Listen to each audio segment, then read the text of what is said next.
오늘의 본문은 예수님께서 제자들에게 보혜사 성령을 보내주실 것을 약속하고 있는 장면입니다. 사실 14장 앞쪽에서는 그 배경으로 예수님께서 제자들을 떠나실 것을 말씀하고 계십니다. 제자들을 떠나실 때에 그냥 고아처럼 너희들을 내버려 둘 것이 아니고 보혜사 성령을 보내실 것이라고 말씀하십니다. 자, 성령님이 갑자기 신약에 와서 뛰쳐나온 것이 아니고 성령님은 태초로부터 성부 하나님, 성자 하나님과 함께 계셨습니다. 마태, 마가, 누가, 공간복음과 요한복음, 그리고 사도행전, 성령행전이라고 알려진 사도행전과 서신서에 성령이라고 하는 말이 여러 번 나타난다고 해서 제자들이 예수님을 따라다닐 때에 성령을 다 이해했던 것은 아닙니다.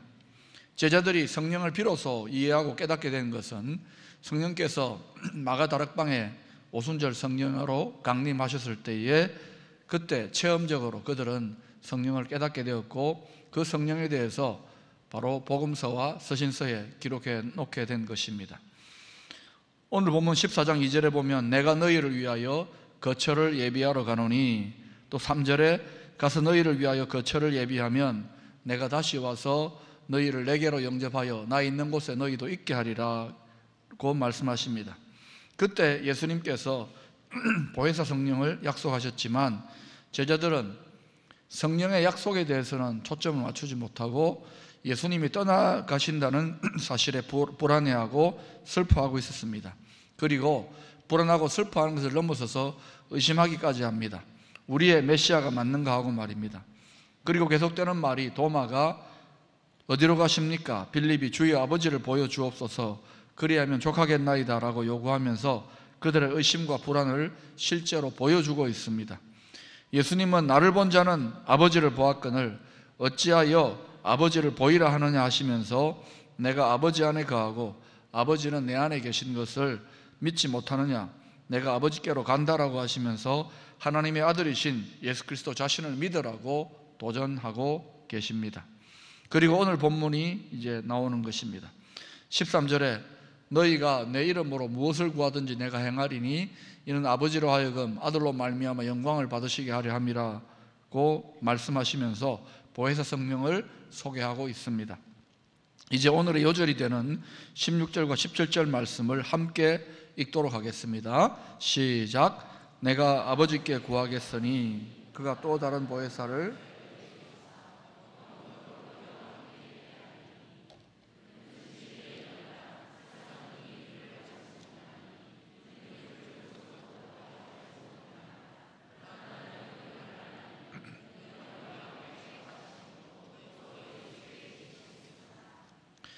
오늘 본문에서 특별히 주목해야 될 단어가 바로 성령의 또 다른 별명인 보혜사입니다. 헬라어로는 파라클레토스인데 이 단어를 우리는 보혜사로 번역하고 있습니다.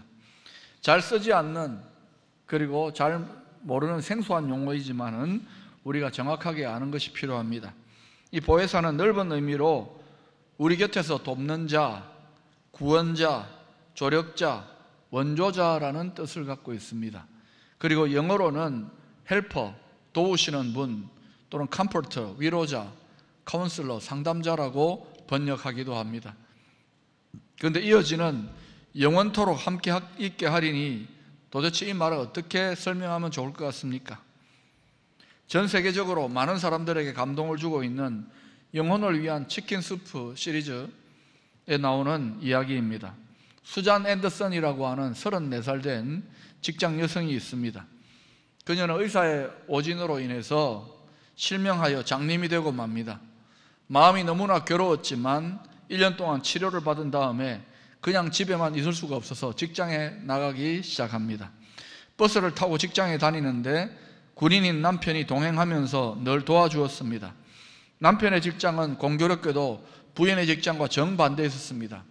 그 남편은 군인으로 일찍이 부인을 데려다주고 다시 자기 직장으로 갑니다. 이렇게 얼마 동안을 했는데 하루는 남편이 이렇게 말합니다. 여보, 내가 늘 이렇게만 할 수가 없어. 출근 시간이 너무 많이 걸려서 이제 당신 혼자 좀 직장으로 출근했으면 해. 이렇게 이야기를 합니다. 남편의 이런 말을 듣자 아내는 몹시 마음이 아팠습니다.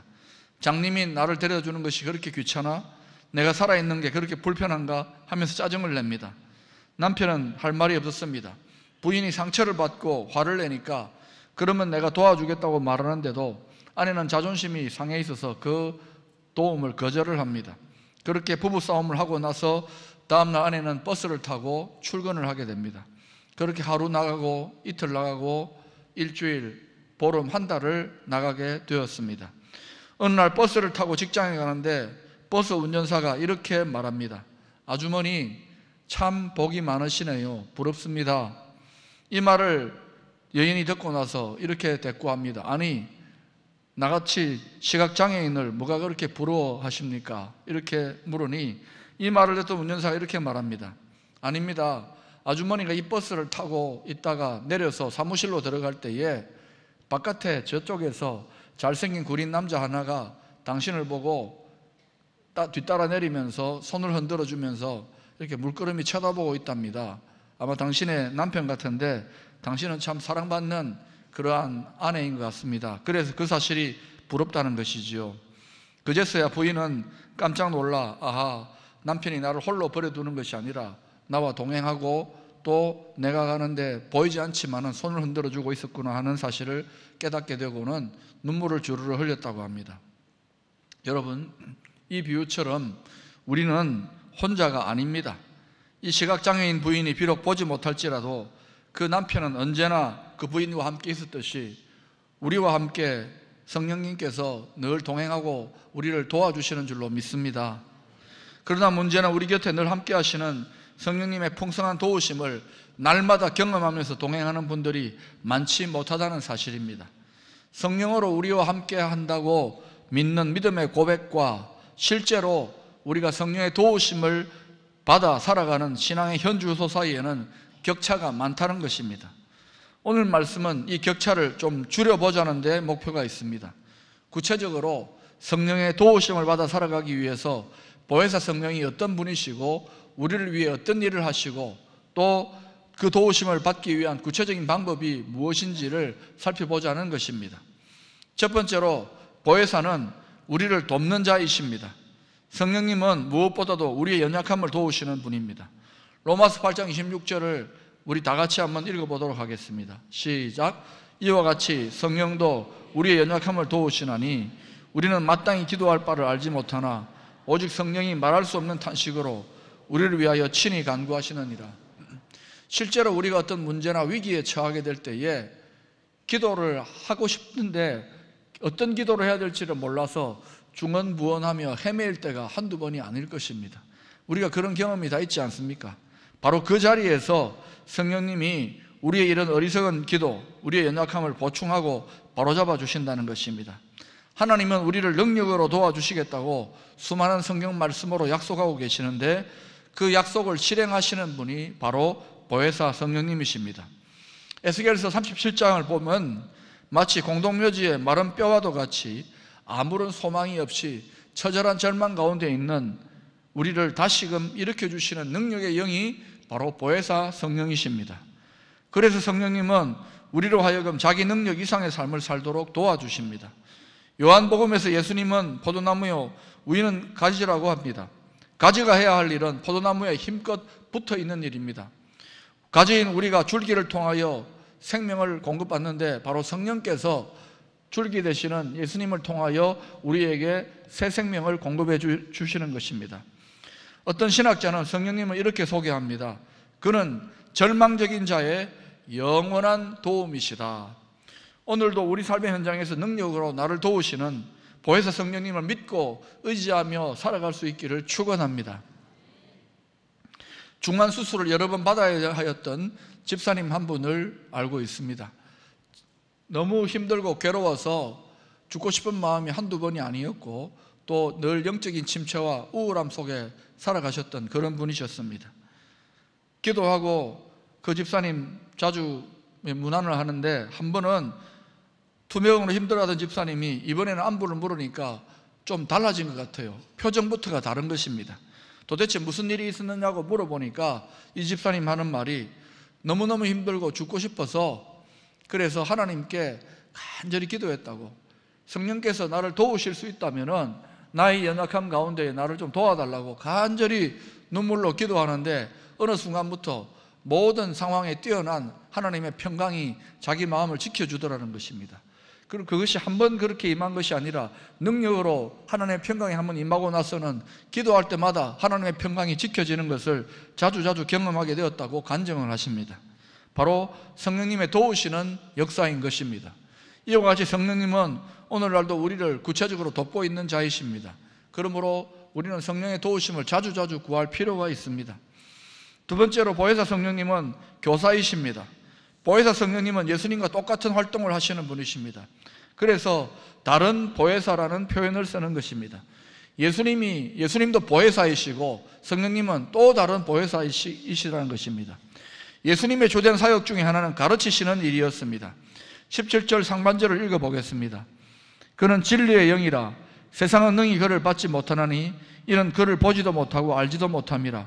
세상의 지식, 지혜로는 도저히 믿을 수 없고 깨달을 수 없는 구원의 길, 십자가의 길을, 천국의 비밀을 가르치셨습니다. 누가 가르치시는가? 바로 예수님, 다시 말하면 또 다른 보혜사이신 성령님이 이제는 우리를 가르치시는 것입니다. 복음의 비밀을 깨닫게 우리를 도와주시는 분이 바로 성령님이십니다. 이에 대해 요한복음 14장 26절은 이렇게 설명하고 있습니다. 보혜사, 곧 아버지께서 내 이름으로 보내실 성령, 그가 너희에게 모든 것을 가르치시고 내가 너희에게 말한 모든 것을 생각나게 하리라. 여기서 주목해야 될 것은 제자들이 주님으로부터 복음의 가르침을 받았다고 해서 그것을 다 깨달은 것이 아니라는 것이죠. 내가 너희에게 말한 모든 것을 생각나게 하리라. 실제로 성령께서 어떤 상황이 딱 될 때에 주님으로부터 들었던 말씀이 생각나게 해서 깨달음을 주시는 것입니다. 제자들은 성령님이 아니면 주를 주라고 부를 수 없었고 죄인인 것을 고백할 수 없습니다. 우리도 마찬가지입니다. 성령이 아니면 우리가 주님을 향하여 주라고 고백할 수 없고 우리가 죄인인 것을 깨닫지 못하는 것입니다. 여기에 우리가 예배드리며 앉아 있을 수 있는 것은 바로 성령께서 깨우쳐 주시는 은혜로 말미암아 앉아 있는 줄로 믿습니다. 유진 피터슨이라고 하는 목사님은 한 길 가는 순례자라는 책에서 이런 말을 합니다. 우리 인간에게는 화가보다는 안과 의사가 더 필요하다. 무슨 말이냐면 화가는 붓과 팔레트로 자기가 보고 싶어 하는 것을 그립니다. 그러나 안과 의사는 우리로 하여금 본인의 시력을 따라서 원래의 모습 그 자체를 보도록 도와주는 자입니다. 성령님은 안과 의사와 같이 우리 본연의 모습을 잘 볼 수 있도록 깨닫게 해주시는 분이라는 것이죠. 인간의 영은 죄로 어두워져서 잘 깨닫지를 못합니다. 그러기에 성령님은 우리의 위대한 교사가 되셔서 우리 마음속에 들어오셔서 우리의 영혼을 밝혀주시고 진리를 깨우쳐 주시고 죄에 대해 책망하시는 분이십니다. 세 번째로 보혜사 성령님은 위로자가 되십니다. 우리 예수님의 주된 사역은 위로하는 일이었습니다. 예수님은 이 세상에서 상처받고 슬픔당한 사람들을 찾아가서 위로해 주셨습니다. 이제는 그 역할을 또 다른 보혜사이신 성령님이 이어받아서 성령께서 우리의 외로움과 아픔을 위로해 주십니다. 여기에 앉아 계신 분들 중에서 아무 문제 없는 분은 아무도 없습니다. 또한 외롭지 않은 분들도 아무도 없습니다. 아무리 사랑스러운 아내가 있고 든든한 남편이 있다 하더라도, 멋진 그러한 부모가 있고 또 자녀들이 있다 하더라도 외롭기는 마찬가지입니다. 누가 그러지 않았습니까? 모든 인간은 하나님 앞에 단독자라고, 하나님 앞에 홀로 서 있는 것입니다. 우리가 하나님을 믿고 나아가지만 결국 하나님 앞에 나아가는 것은 뭉쳐서 나아가는 것이 아니라 개별적으로 하나님 앞으로 갈 수밖에 없는 것입니다. 저의 아들과 딸은 성격이 참 다릅니다. 큰아이는 다소 진지한 성격으로 그래서인지 외로움을 더 탔습니다. 작은아이는 항상 명랑한 분위기를 연출하지만 또 그 이면을 살펴보면 외로움을 많이 탔습니다. 우리가 다 눈에 보이는 대로 판단할 것이 아니라는 것이죠. 인간의 근본적인 이러한 외로움을 누가 채워줄 수 있습니까? 오직 성령님만이 하실 수 있는 일입니다.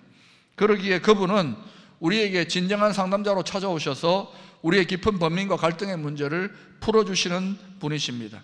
성령님의 위로를 받기 위하여 위로자이신 성령님께 나아갈 수 있기를 축원합니다. 오늘 본문을 보면 보혜사 성령님이 우리와 함께 하시는 분이라는 사실을 3번씩이나 강조하고 있음을 발견할 수 있습니다. 우리와 영원히 함께 하시는 분, 우리와 함께 사시는 분, 우리 안에 머무시는 분이라고 표현하고 있습니다. 다시 말씀드려서 나를 결코 떠나지 않고 내 속에 계속 머무시면서 나와 동행하시면서 우리를 도와주시고 가르쳐주시고 위로해 주시는 분이 바로 보혜사 성령님이라는 사실입니다. 이런 보혜사 성령님과 친밀하게 교제하며 동행하기 위해서 첫 번째로 성령님을 좀 더 집중적으로 의식하는 훈련이 필요합니다. 우리는 평안할 때는 성령님이 어디에 계시는지 생각하지도 않다가 좀 힘들고 어려운 일이 생기거나 인생의 굴곡이 지면 그제서야 성령님을 간절히 찾고 의지하는 경향이 있습니다. 언제까지 그렇게 사시겠습니까? 날마다 보이지 않는 성령님을 믿음의 눈으로 볼 수 있는 훈련을 하는 것이 필요합니다. 마치 내 눈앞에 계신 것처럼 의식하면서 믿음으로 바라보는 것입니다. 그곳에 성령님이 임재해 계신 것을 믿음의 눈으로 바라보며 대화하며 그렇게 생활하는 것을 말합니다. 자, 여러분 지금 눈앞에 성령님이 계신다고 생각해 보십시오. 눈에는 보이지 않습니다. 만약 보인다면 병원을 가야 됩니다. 그렇지만 눈에 보이지 않는 그 성령님이 지금 나와 함께 예배를 드리시고 나를 도우신다라고 믿음의 눈으로 바라보는 것이 중요한 것입니다. 시편 16편 8절에서 다윗은 성령님께 의식적으로 집중하고 있음을 이렇게 표현한 바 있습니다. 여러분이 읽어보실까요? 시작. 내가 여호와를 항상 내 앞에 모심이여 그가 나의 오른쪽에 계심으로 내가 흔들리지 아니하리로다. 다윗은 항상 여호와를 앞에 모셨다고 합니다. 눈에 보이는 것이 아니지만은 다윗은 영적으로 민감하게 성령의 임재, 바로 성령님이 자기와 함께 하시는 것을 의식했다는 것이죠. 또 그가 나의 오른쪽에 계심으로 늘 든든하게 흔들리지 않는다라고 이야기를 합니다. 다윗의 이러한 의식과 집중을 우리가 배울 필요가 있는 것입니다. 특별히 기도와 예배 시간뿐만 아니라 항상 성령님께 집중하면서 그 앞에서 생활하기를 힘쓸 수 있기를 축원합니다. 그래야 할 때에 성령의 임재에 더욱더 민감한 저와 여러분이 될 것입니다. 두 번째로 성령님과 대화를 나누시기를 바랍니다. 사랑하는 사람끼리 하고 싶은 말이 왜 그리 많습니까? 매일 만나도 쉴 사이 없이 이어지지 않습니까? 대화는 서로의 인격을 존중하는 것입니다. 성령님은 인격을 가지신 하나님이십니다. 우리가 상대방과 대화를 하지 않는다면 그것은 상대방을 무시하기 때문이든지 상대방을 싫어하기 때문이든지 아니면 상대방이 우리 앞에 있다는 사실을 모르기 때문일 때 그렇게 대화하지 않는 것입니다. 성령님과 대화하는 자가 성령님의 음성을 들을 수가 있습니다. 대화를 너무 어렵게 생각해서는 안 됩니다. 쉬운 것부터 시작하면 됩니다. 한번 저를 따라 하실까요? 성령님, 지난밤에 함께 해주셔서 감사합니다. 성령님, 이 예배 자리에 함께 하시니 감사합니다. 성령님, 오늘 하루를 은혜 가운데 보내기를 원합니다. 예, 지금 이와 같은 식으로 할 수 있는 거예요. 독백이지만은 그러나 초보적인 대화입니다. 성령님, 나와 동행하시기를 원합니다. 성령님, 나를 인도해 주십시오. 성령님, 나를 이끌어 주십시오. 이렇게 성령을 계속 시인하고 인정하게 될 때 이 대화가 점점 발전해서 성숙한 차원으로 나아가게 되는 것입니다. 말씀과 기도로 성령의 깨우쳐 주심이 더 증가되면은 우리는 더 많은 대화적인 차원으로 성령님과 교제할 수 있게 됩니다. 또 대화 중에 성령의 음성을 들을 수가 있게 되는 것입니다. 그래서 성령 하나님과 더욱더 많은 대화를 나누시기를 힘쓰시기를 축원합니다. 세 번째로 성령님을 모시고 다니십시오. 시편 16편 8절에서 다윗은 하나님을 모신다는 말씀을 하고 있습니다. 내가 여호와를 항상 내 앞에 모심이요. 여러분 한번 따라해 보실까요? 성령님, 제가 출근합니다. 성령님을 모시기를 원합니다. 이 차에 먼저 타십시오. 성령님, 이제 퇴근합니다. 집에 가시지요. 오늘 함께 해주셔서 감사합니다. 물론 우리가 이렇게 요청하지 않는다고 해서 성령님이 우리와 함께 하시지 않는 것은 아닙니다. 성령님은 늘 우리와 함께 하시죠. 그러나 이렇게 성령님을 우리 삶에 모시기 위해서 모든 장소와 모든 때에 성령님 함께 해달라고 요청하고 의식적으로 그렇게 간구하면 성령님께서 매우 기뻐하시는 것입니다. 이렇게 하면 죄 짓는 것을 줄일 수가 있고 하나님 기뻐하는 뜻을 이룰 수 있을 뿐만 아니라 성령의 임재, 성령의 역사에 대해서 매우 민감해지게 되는 것입니다. 네 번째로 성령님께 도움을 구하십시오. 성령님은 우리에게 도움을 주시는 분이십니다. 그러므로 도움을 구하십시오. 우리가 위급한 상황에 처하게 되면 자동적으로 119에 전화를 하게 됩니다. 그러면 얼마 지나지 않아서 119 구급대원들이 우리를 구하기 위해 신속히 달려오지요. 왜냐하면 그것이 그들의 사명이고 일이기 때문입니다. 마찬가지로 성령의 사명이 무엇이냐? 연약한 우리를 도와주시는 것이 사명입니다. 문제는 우리가 도와주시는 성령님이 계심에도 불구하고 적극적으로 성령의 도우심을 간절하게 구하지 않는다는 것입니다. 그냥 마치 고아처럼 비참한 상태에 머물러 있을 때가 한두 번이 아닙니다. 그렇다면 성령 하나님이 무엇을 도와줄 수 있을까요? 성령님은 여러 가지를 도와주십니다. 그러나 특별히 우리에게 도와주시는데 가장 중요한 믿음을 도와주십니다. 예수님이 믿어지도록 도와주시는 거예요. 진리의 영이신 성령님이 진리이신 예수님을 알게 하고 믿어지게 하십니다. 요한복음 15장 26절에 나타나듯이 성령님은 예수님을 증언하십니다. 내가 아버지께로부터 너희에게 보낼 보혜사 곧 아버지께로부터 나오시는 진리의 성령이 오실 때에 그가 나를 증언하실 것이요 그랬습니다. 성령님이 다름 아닌 바로 예수 그리스도를 증언함으로 우리로 하여금 주님이 믿어지도록 도와주시는 것입니다. 필립 얀시는 유럽의 기독교를 이혼 직전의 부부관계로 묘사하고 있습니다. 미국의 기독교의 경우에는 이제 권태기에 들어선 부부관계로, 그리고 한국은 이제 신혼기를 막 끝낸 그러한 부부관계로, 제3세계에 부흥하는 나라들은 신혼기에 한참 알콩달콩하는 그런 부부관계로 묘사를 하고 있습니다. 그런데 이것이 그냥 나라에만 해당되는 것이 아니라 바로 보혜사 성령님과 우리 개인의 관계에도 이와 같은 차이가 얼마든지 나타날 수 있다는 사실입니다. 여러분과 보혜사 성령님과의 관계는 어떠합니까? 어떤 성도는 아주 신혼부부처럼 늘 알콩달콩하면서 주님과 실감나게 친밀하게 사랑의 교제를 나누는 분들이 있을지도 모릅니다. 그런 어떤 경우에는 아주 이혼 일보 직전에 그런 부부관계처럼 성령님이 계시는지조차도 그렇게 모르는 채로 지나가는 분이 있습니다. 또 어떤 분은 권태기에 들어서 있는 분들도 있습니다. 그런데 이것은 바로 우리들의 입장이지 성령님은 항상 우리와 사랑의 관계를 더 친밀하게 이끌고 나가기를 원하시는 것입니다. 그래서 우리가 다시금 출발할 수 있습니다. 사랑의 교제를 다시금 성령님과 회복할 수 있다는 말입니다. 바라기는 오늘 이후로 보혜사 성령님과의 더욱 친밀한 교제와 동행을 다시금 회복할 수 있게 되기를 축원합니다. 성령님을 더욱 의식하고 또 대화를 시도하고 또 성령님을 늘 우리 삶의 현장에 모시고 다니고 성령님의 도우심을 항상 구함으로 말미암아 성령님과 더욱더 친밀한 사랑의 관계를 개발하여 나가는 저와 여러분 될 수 있기를 축원합니다.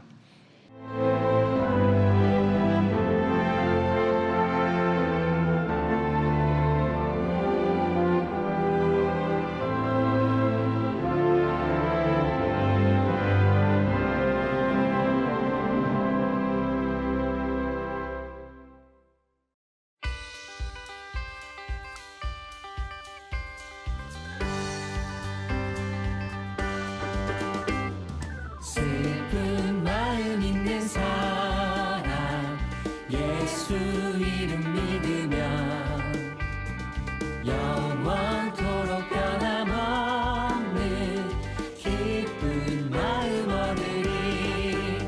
예수의 이름은 세상의 소망이요 예수의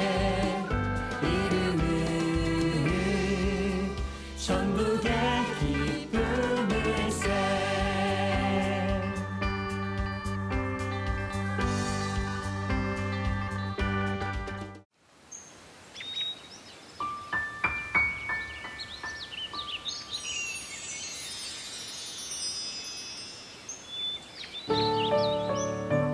생명을 살리는 방송 CBS TV